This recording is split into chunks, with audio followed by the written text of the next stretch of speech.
That's right, Will. I started recording. Oh, God. No warm-up. No warm-up.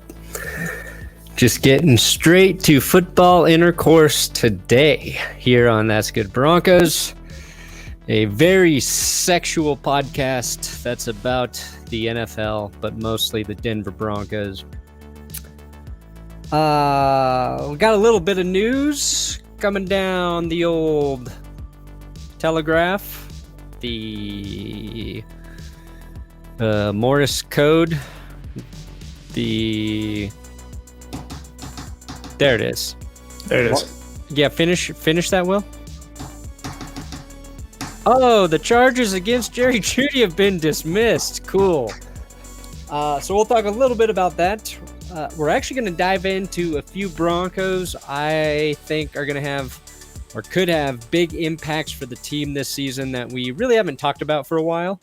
You know, you had the draft and free agency and a couple players that need to be really good for the Broncos to succeed. Russell Wilson and his work ethic, what it's doing to the rest of the team, besides making them all very tired. Melvin Gordon not being at OTAs. So we got some good shit to get into today. Don't forget, my coffee company, benchwarmerbrew.com. Okay. 10 years of That's Good Sports. We're celebrating via benchwarmerbrew.com. And we did a special discount code, Big Dick Decade, for 10% off your order. And then I forgot the first 10 people who used the code get $10 off. Then I was like, well, we should extend that because I forgot to tell people that. And they're like, okay. And they told me we'll do 10 more and said, to make sure we don't do 50 people using the code. And I thought they meant 50 people can use the code and then we'll shut it off. So I promoted it as the next, for 50 people getting the $10 off. So that happened. Big Dick Energy, Big Dick Decade, use one of those codes. I just screwed myself out of money because basically the $10 off, there's no profit there. And it might actually be a profit loss for us. So that's me. That's my big brain in my company and why it will fail. So go celebrate 10 years of my dumb YouTube channel, benchwarmerbrew.com. And today's episode brought to you by DraftKings Sportsbook. Use code DNVR when you sign up at DraftKings. I was just at the DNVR bar before the Avs game. My buddy, Brandon Eccles, who is a very shitty corner for the Jets and my best friend since childhood. He was going to the game and he wanted to go to the DNVR bar because he's a big hockey guy, big fan of the DNVR hockey crew. He was very excited to meet Nathan Rudolph, a.k.a. Rudo, and Ryan Koenigsberg. And then they went to the game and it was crazy. So I was just there. I was just at the bar. And it's a cool spot if you haven't been. Next time you're in town, Will, we'll go. Yeah, I would love to go. Would the Avs score eight runs? Yep, eight runs. Sorry, the Rockies scored 12 runs last night. Wow. Look at that. They won walk-off fashion. And then the Avs a couple nights ago scored 8 goals. Does Russell Wilson improve the offense for every Colorado sports team? I think so. Yeah, I mean, you're talking about what he does for the rest of the players. I think that extends throughout the entire city. I do too. Maybe state, maybe the region. He's that good. Yeah. Tom Grassi and I tomorrow on GPS, we're going to debate who's going to have a better season, Russell Wilson or Aaron Rodgers. And awesome. A lot of you have been like, that should go well, bitching at me going, you're letting Tom dunk on you. You never defend Russell Wilson. Tomorrow I will, and I will defend him to the death. Just you wait. And because I've got a good stat, so I hope Grossi won't see this. No, but I read an article on I think it's Football Outsiders. I'm trying to find it. God, I tweet too much bullshit. Will, what the hell is this article? I know I retweeted it. Oh, there it is. It was about adjusted interceptions in 2021. Okay. And so I was talking about like which quarterbacks were the luckiest in terms of like dropped picks, in which were the this most. is the one that makes Chiefs fans lose their mind. Yeah, most unlucky. So like Roethlisberger, I think was the luckiest quarterback last year. Ryan Tannehill had some really good luck. Yeah, until the playoffs. Yeah, till people started catching his interceptions. Until he didn't. So Russell Wilson, though, he was not lucky, but his adjusted interception percent was like 2.8, so really, really low. Good. His actual interception rate was 1.5. And it's a different article, too, that I was reading about his deep ball accuracy. Still one of the best deep ball throwers in the league.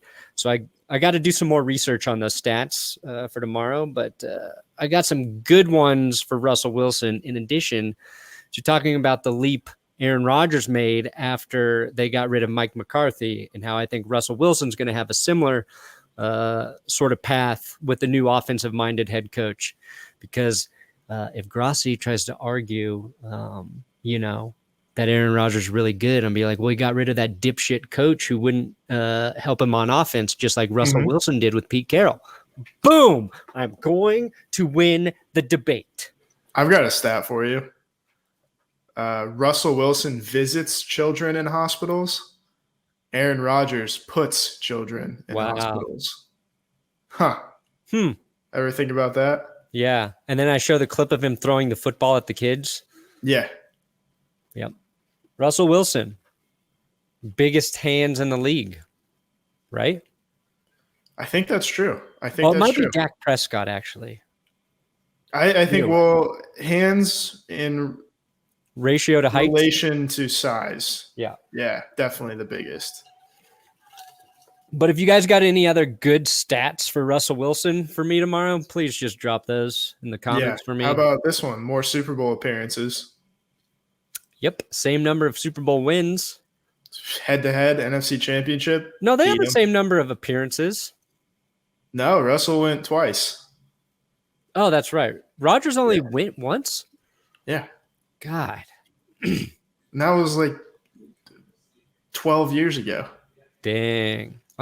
Forever ago. I was a freshman in high school. Yeah, this will be fun. That will be fun. Yeah, you got it. If you don't win, then that one's on you. Yeah, because it was my idea. And I don't even know if Tom will prepare. So I better fucking win. Just remember, too, this is a podcast available to download via podcast form. So we're there, too. We're here on YouTube. Today, okay, so I heard them talking about this on the radio, Will, because I've been in the car a lot this week, so I got to listen to more local sports talk than normal. I didn't even know Melvin Gordon wasn't at OTAs. Apparently he never goes to OTAs. But they brought up a good point where Gordon comes back on a 1-year deal. Almost didn't come back, right? New quarterback that, as an offensive player, especially running back, I think that's you've got your receiver relationships, but it's pretty damn important to be on the same page with your QB as a running back, especially I think if you want to function in the pass game, and if you become the guy the quarterback trusts, like in pass pro and third down situations, you're going to be on the field more. So they were talking about whether or not it was a big deal or not, and I thought you and I could have a similar conversation because, one, we defend Melvin Gordon quite a bit. We both like what he does in the run game. Really effective runner outside of the untimely fumbles. And I kind of do think it's a little weird that he's not taking advantage of a unique opportunity to. It's not about like the reps at all for me. It's about learning what your quarterback kind of likes and building that sort of relationship and rapport with him. And obviously they'll have more opportunities to do that. But at this stage in Gordon's career, like, he could make himself some more money if he has a great season and he's in competition against Javonte Williams for carries. I would be there, I think. Yeah, I mean, on one hand, I think that running backs are better off when they put – and they're not getting hit or anything during OTAs, but as little tread on the tires as possible is a good thing, right. Especially when you're heading into year 8 for Melvin Gordon. He's drafted in 2015, which feels like forever ago. Jesus.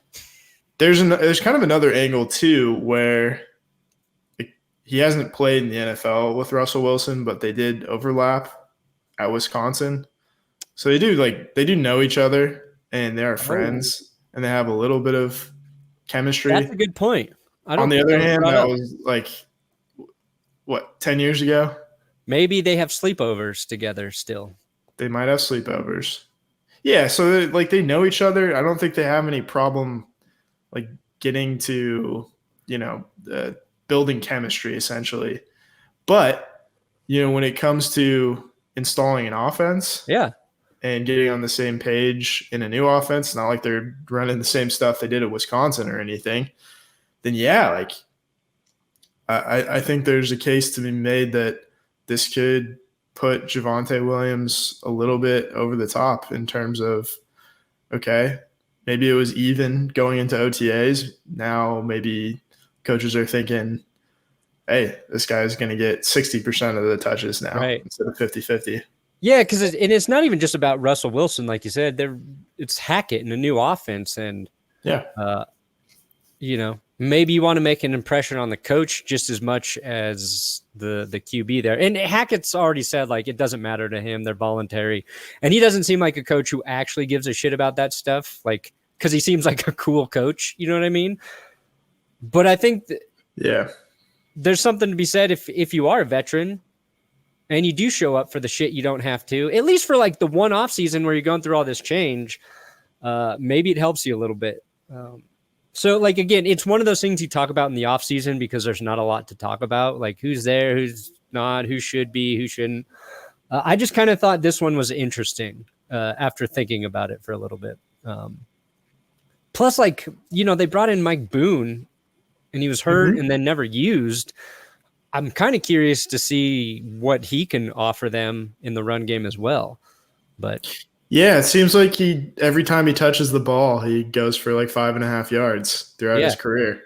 Yeah, exactly. It's really, really weird that he's just never been given a chance. But I don't know. This was going to be his year, I suppose. If they didn't re-sign Melvin Gordon, they could have drafted a rookie too. But I'd love to see them. I mean, the odds that Javonte Williams and Melvin Gordon are both healthy for 17 games, probably pretty low. They were close last year, but Melvin Gordon was injured, I think, for the Chiefs game. So Boone got a few carries there. But yeah, we'll see all three of them. There's also a guy on the roster, Tyreek McAllister, fifth on the running back chart, but I mean, if a guy's named Tyreek, take a chance on him on offense. Yeah, he's got to be fast. Did you see a Tyreek Hill starting a podcast? Jesus Christ. Every year our competition gets harder. Yeah, I don't think I'll be tuning into that one. No, I definitely won't. You couldn't pay. Well, I'll probably use clips from it. I'm not going to lie. Yeah, I mean, people use that a little too liberally. You couldn't pay me. You could pay me to listen to it. Yeah. I would for the right price. Yeah. Tyreek Hill. Wouldn't be cheap. No.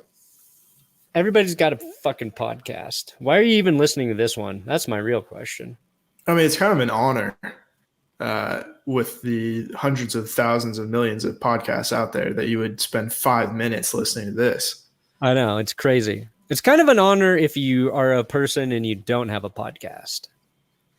Yeah. Yeah. You've evolved past the need.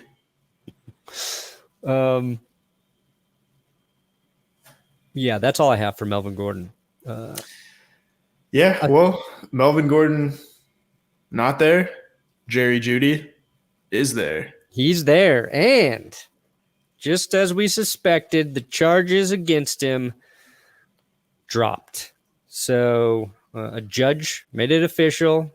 Shouldn't be any punishment, any issues with Jerry Jeudy. Basically, Jerry Jeudy, I think he had to spend the night in jail. He had to spend the night in jail for no reason, though. Locking stuff in a car. Locking stuff in a car. Yeah. Preventing his girlfriend or the mother of his child from getting said things. Worthy of a night in the clink? No. Worthy of my best performing video the last month? Yes. Yes. So for that, Jerry, we thank you for the 140,000 views. Thank you for your service, Jerry. It was all a ploy. Jerry's like, I'm gonna get That's Good Sports 140,000 views on a video. Boom. Yeah, it was kind of the best case scenario for us. Maybe not for him. I don't know. So I know we're going to talk about whether or not he faces any sort of discipline from the NFL. But I'd just like to say that Deshaun Watson, at this point, probably going to miss the entire season. Is that fair? Oh, you think they're going to suspend him all year? I think it's looking more likely than not. I've seen unsubstantiated rumors that he will miss the entire season. Ooh. I mean, I think that's on the table. On the table?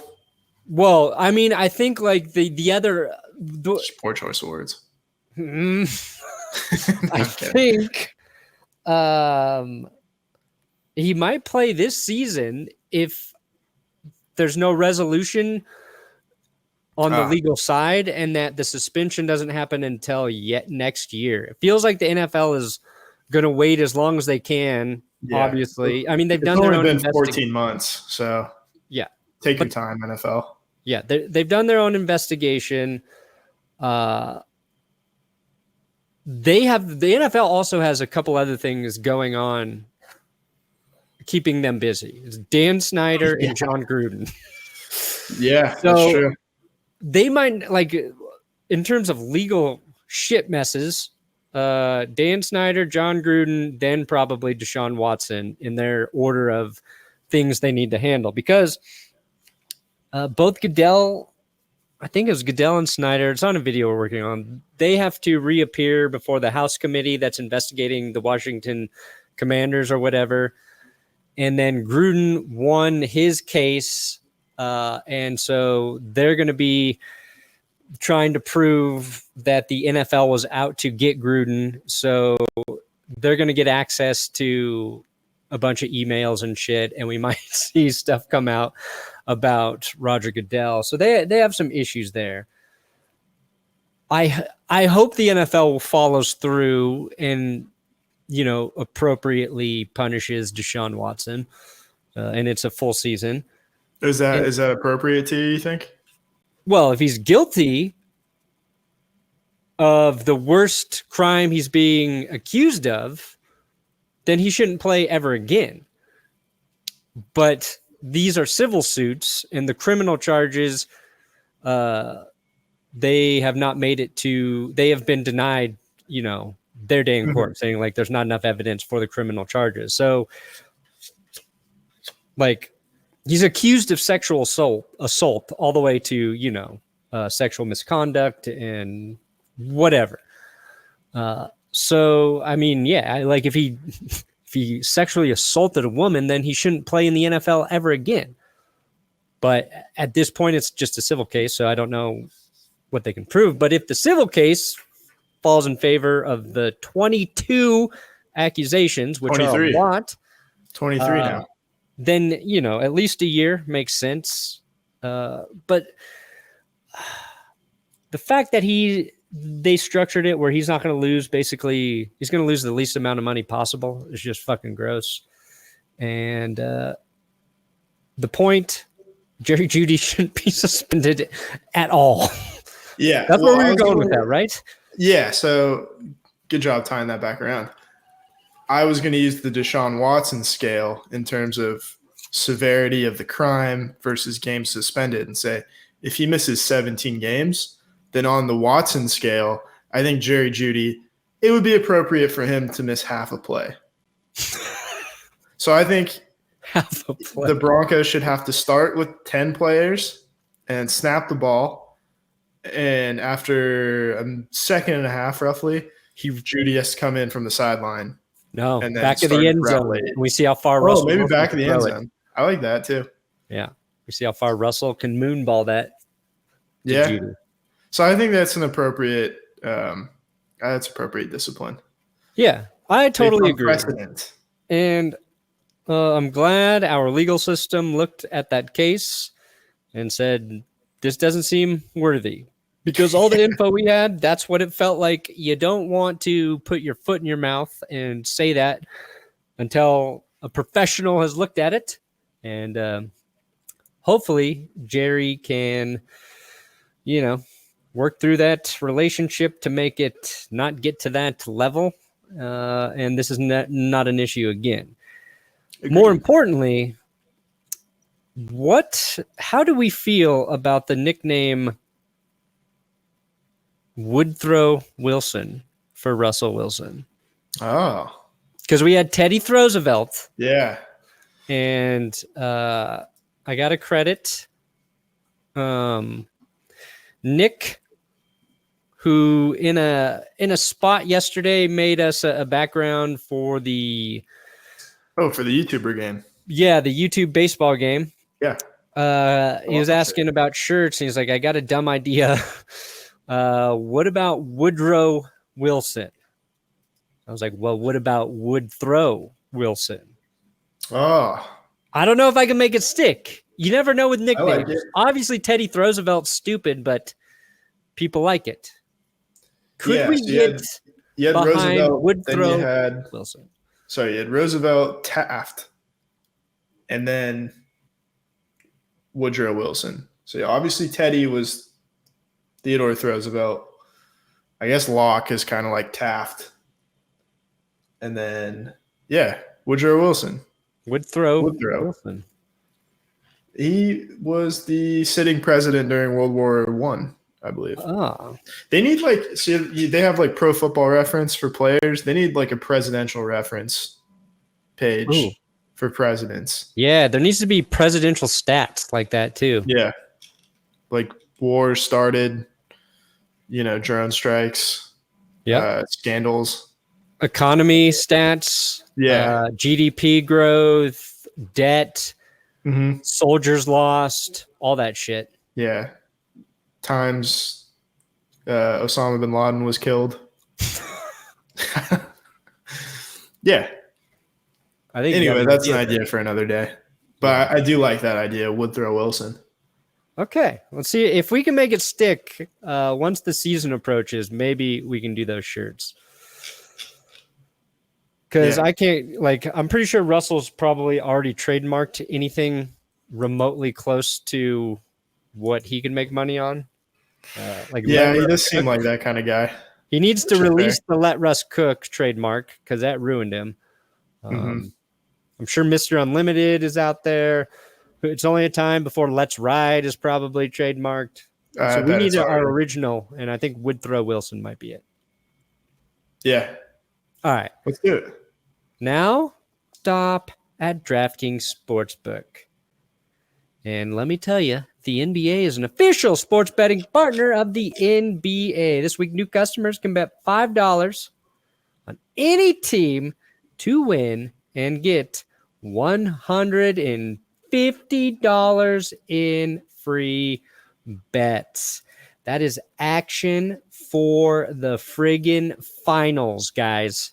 We've got the basketball finals. LeBron James is a billionaire now, and I'm pretty sure he won all of that money through DraftKings. Don't quote me on it, but that seems to make sense to me. So if you're looking to turn a small bet into a big payday during the NBA playoffs with DraftKings, do it with the same game parlays. Create your own parlay by combining multiple bets, like which team will win, total threes made, total rebounds, and more. And you can have a shot for an even bigger payout. Download the DraftKings Sportsbook app now. Use promo code DNVR. Did you get that? It was DNVR. Bet $5 on any team to win and get $150 in free bets if they do. That's promo code DNVR only at DraftKings Sportsbook. Got to be 21 or older. Colorado only. New customers only. Minimum $5 deposit. Restrictions apply. See DraftKings.com/sportsbook for details. Gambling problem? Call 1-800-522-4700. And then call Will. Mm-hmm. That'll be 916-555. All right. Oh, we never followed up on how close we got to our schedule prediction. Yeah, well, there was a big snafu early on. Yeah, that Seahawks game. Yeah, which was that I was fed bad information because I fell for the account that was putting out fake schedule leaks. What account was that? I can't remember. I don't know the app, but he did it like he wasn't like doing his best. He just did it to like mess with people. Which is actually pretty funny. Yep. Fucked up our whole show. Cool. Yeah. I lost 1,000 subscribers because of that. Just kidding. They were right to leave. I always gain subs. Nice. Yeah. Strong. And all right. This is what I really wanted to dive in. Okay. Well, first, this was a quote I saw Zach Stevens post on the Twitters. Tim Patrick talking about Russell Wilson has additional team meetings with the players. So Timmy Patrick said, if you can't put in extra work, you're not serious about winning, and you don't belong on this team. I thought it was funny. Like Russell Wilson's making the guys do extra meetings to get in extra work. I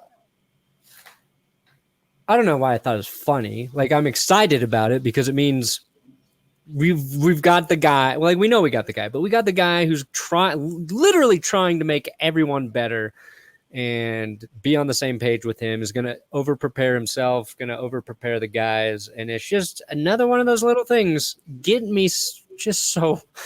I'm going to be so ready for football this season.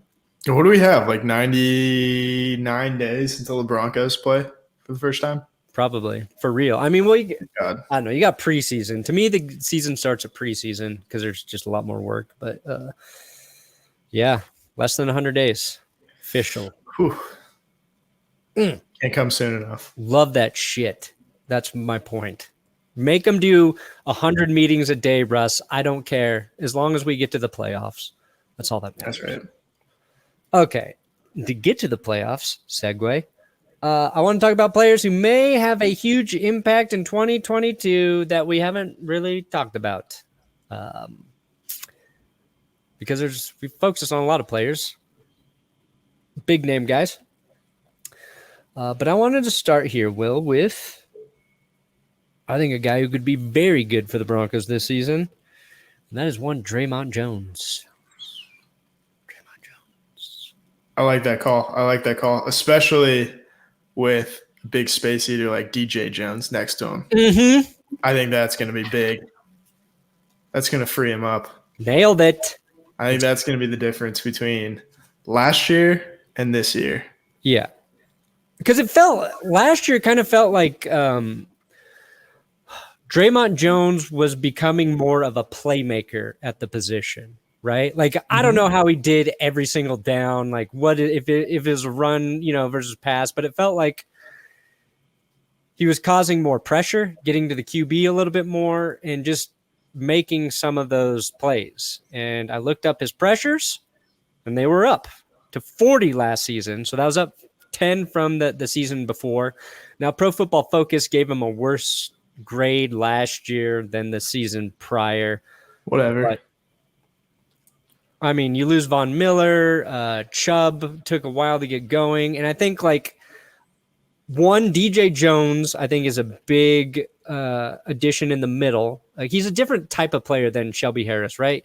Mm-hmm. And you're right. Like, he might be the guy who commands two people to contain DJ.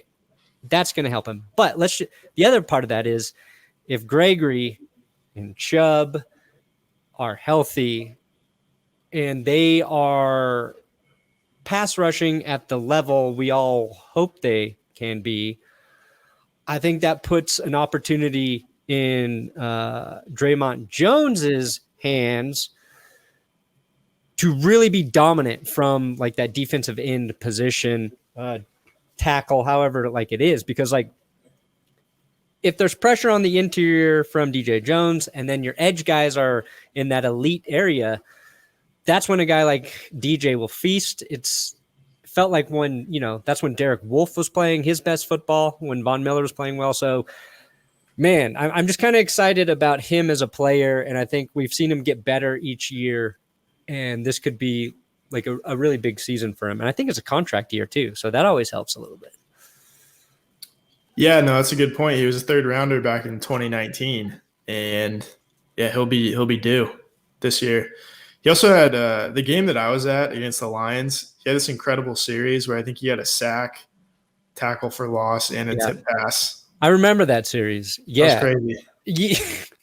I'm sure I tweeted about it at the time too, because it was like he just dominated it. Yeah, that was he's I think that's a great call for number one.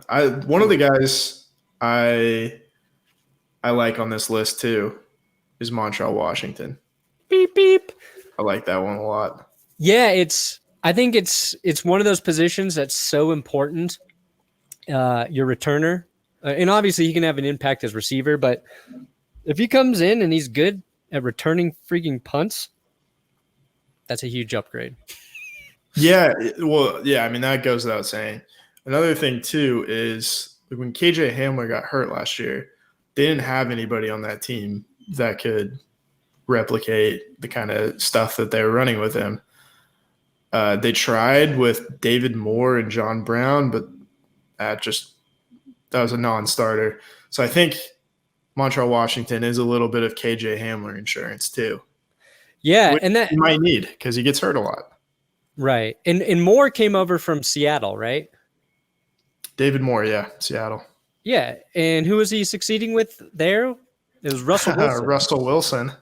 So that's the other thing. Like that type of player can be utilized with Russell Wilson. You got a guy who's going to get open deep. Russ is going to take those shots downfield, and he's going to hit more often than not. So, yeah, it's kind of like a two-phase area where he could be really helpful to the Broncos. And I think it's just, and I'm sure, maybe I don't like listen and follow enough. It feels like a guy we haven't talked about much since like the week of the draft. But in terms of being able to come in and where he was drafted, he could have a huge impact on the team for those two reasons that we kind of just talked about. I think it was Mario Vitanze who talked about Jerry Jeudy saying like how bad Pat Shurmur was recently. I know I retweeted it, but that Pat didn't want to let Jeudy run deeper routes because the plays took too long to develop. Right. And something else. That's not going to happen this year as well. But just another reminder, Pat Shurmur sucked. Okay. Third player I got on this list, Greg Dulcich. I like it. Yeah. I mean, you get two tight ends who can stretch the field, but kind of do different things a little bit. It allows you to run that two tight end personnel, which can be so important. It gives you another chance to stretch the seams a little bit.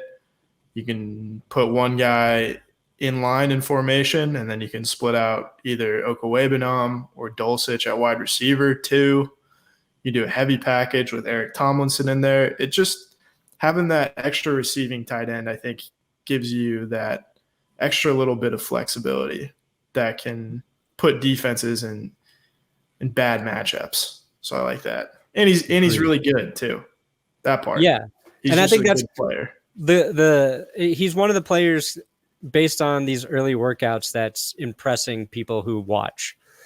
That doesn't always translate, but he's a guy who I'm getting a little more excited to see. And, I think it's fair to say that tight end is a big question mark heading into the season without Noah Fant. So Yeah. there's an opportunity there too for, either Albert O or Dulcich to kind of step up there. Number 4, and I think this one's probably the most important, and I'm sure it's kind of been covered, but I've got Billy Turner / Calvin Anderson. Yeah, and it's huge. I would throw Tom Compton in there too, who they signed. Oh, right. From the Niners. Yeah. So you get Turner, Anderson, Compton. Neither of them are like super high ceiling players at tackle, I don't think. But the chances of one of them working out are very good. So I like that they just kind of said, you're not going to go out there and, unless you're shooting for like Teron Armstead in free agency, it's hard to find a tackle who's going to come in and play really well from day one. So we're just going to find 3 guys that we like, and then, hey, may the best man win. I think it'll end up being Billy Turner just because of his familiarity with the scheme. Yeah. But you have guys with experience like Calvin Anderson, not a ton of experience, but when he does come in, he's played well. And then Tom Compton, some good experience too, where you feel like they're not an injury away from that position just becoming a total turnstile. Right. And I think like with Billy Turner, obviously Hackett wanted him back there, and he filled in for the Packers last year because they had a lot of injuries at tackle. And played pretty well there. I'd say he played better with the Green Bay than he did when he was with Denver. Of course, he broke his arm or some shit with the Broncos, right? It felt like he was starting to kind of find a rhythm, and then he broke his arm. So it was a real mixed bag when he was here, but I think a lot of people appreciated his toughness.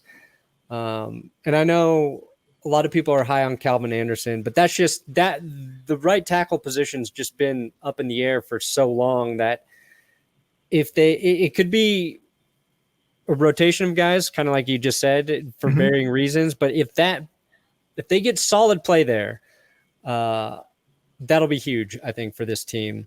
And it's different when you have a QB like Russ Wilson. One of the luckier quarterbacks in terms of passes last year I saw on that list was Teddy Bridgewater. So things could have been worse for the Broncos as well. And great. And if you remember, like, Teddy looked good early on because he kind of it looked like he was loose back there. That when he had the opportunities, he was making plays with his legs. And I think Wilson does that so naturally that also helps your offensive line, that when stuff does break down, maybe your QB can sneak out of the pressure and turn it into a positive play. So I think that alone will kind of help just the whole offensive line. But yeah, right tackle. And then number 5, we have talked about a lot, but I just put Javonte Williams on that list since we were going to talk about Melvin Gordon early. That's a guy who everybody's excited about for obvious reasons, the tackle breaking. But there were flaws in his game last year too. Yeah. So he's a guy who can still, I think, make a pretty big leap if basically he mitigates the, plays for a loss of a yard or no gain. And I think a lot of that wasn't even necessarily his fault. It was more the scheme. I think the scheme will be more conducive to setting him up to have success on that first level. And then we'll get to watch him break so many more tackles. Because once you get through that first line of defense, that's where fucking crushes is. He's got an open field tackler. He's going to win every time. And he's a guy I'm excited about to see turn 3-yard gains into 8-yard gains. And then you got Russ Wilson sitting in 2nd and 2, and he can just fucking fire torpedo 50 yards down the field and murder defenses. I just really like Javonte Williams this year as kind of the ultimate chess piece in the AFC West, because you have all these teams, the Chiefs, Chargers, and Raiders are set up to stop high-powered passing offenses. So they're going to play a lot of nickel. They're going to play more undersized players, more athletic defensive front, as opposed to big run stuffers. And then, your whole team is engineered to stop the pass. But what about when you have to play the Broncos and there's this guy named Javonte Williams who is going to crush anybody who is, not up to snuff in the run department? JC Jackson comes in for run support, dead. Yeah, exactly. So, yeah, he's like – I don't think they did that on purpose, but like in terms of team building, they have this like wild card who is just like a total mismatch against the defenses in their division. Yeah, I agree. And I think the Broncos run game could be the best in the AFC West, and that could be a reason that they finish, 1 or 2. We've talked about that though. And then I kind of wanted to talk about a couple guys who have to be good for the Broncos. Maybe we're at 40 minutes. Should we save that for next time? Well, I just want to talk about the first 2. Yeah. And that is Josie Jewell and Alex Singleton. Yeah, I think that's a good call. Or whoever they use in that rotation, because you have Justin Stranad back there, Jonas Griffith. They're moving Baron Browning to outside. That's what I wanted to talk about is Baron Browning, because that became official that he's becoming an edge rusher. Yeah, and I don't know if he's actually happy about that. Yeah, I mean, he was really, really good last year at inside linebacker. But if he is as good as an edge rusher as he is as an inside linebacker, he should be playing edge rusher because that is a more important position. Well, I think too, you kind of have to look at Micah Parsons, right? In terms of the way the Cowboys used him, it was everywhere. And maybe that's what you can do with a guy like Baron Browning, where, sometimes he is inside, a lot of times he is outside. Maybe he's dropping into coverage because you can do that with him, because you have to be able to do that as a linebacker. And maybe he's rushing the QB. Maybe that sort surprise element, or you're kind of guessing what he's going to do. That could turn into a really big playmaker. I think that's a good point to bring up, Will. Yeah, I mean, if you can get him to be a poor man's Micah Parsons, you'll take that 10 times. I mean, Parsons is a freak. He was second in defensive player of the year voting last year as a rookie. Yeah, and he had to do that because the Cowboys kind of had some different injuries at different times, and they're just like, fuck it, we'll do everything with Parsons because he's that good. But yeah, maybe the Broncos kind of use him a little bit like that. That'll be nice. Yeah, he rushed off the edge in college a little bit too, so he's got experience. I like it. I'm not one of those guys who's inherently going what the fuck are they doing? What do these coaches think they're doing? I think they've probably seen something and understand positional value. Yeah, he should be excited because I think the defense is going to be really aggressive. I think that's what Evero wants to do, and you're prone to give up big plays when you do that, but fuck, it's a lot of fun to watch an aggressive defense when your offense can kind of hang with them. Yeah, it's like the 97-98 defense. Yeah, exactly. Where they weren't 2015 by any stretch, but they turned the ball over, scored some touchdowns. You get Russ extra opportunities with good field position. Just an extra, field goal chance here and there with those plays. It's huge. Big time. There we go. That was a solid podcast, Will, I feel like. 44 minutes. Don't forget to subscribe. If you listened to this long, you probably already are subscribed. But if you weren't and you made it this long, then you had to have enjoyed yourself. Yeah. Come on. Treat yourself. Treat yourself. Smash that button. All right. Well, John Elway played his entire career without an ACL. Good night. And good luck.